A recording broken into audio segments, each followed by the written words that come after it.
August 9వ తేదీ తెల్లవారుజామున జరిగినటువంటి కోల్కతా సంఘటన జరిగినటువంటి ఒక డ్యూటీ డాక్టర్ మీద అత్యాచారం చేయడం చాలా బాధాకరమని ఆ దృష్టిలో పెట్టుకొని ఇవాళ అందరము మేము సంతాప సభ చేయడం జరిగింది.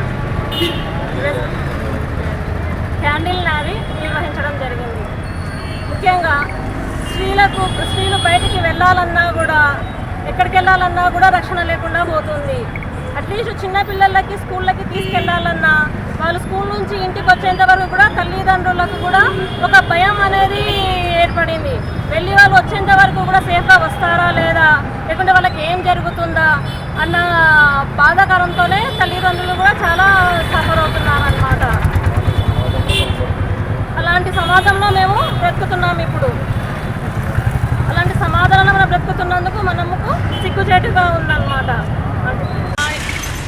ఇంటర్నేషనల్ హ్యూమన్ రైట్స్ ద్వారా మేము అడిగేది ఏంటంటే, మాకు అట్లీస్ట్ పిల్లలకి మాకు సెక్యూరెన్స్ ఇవ్వండి.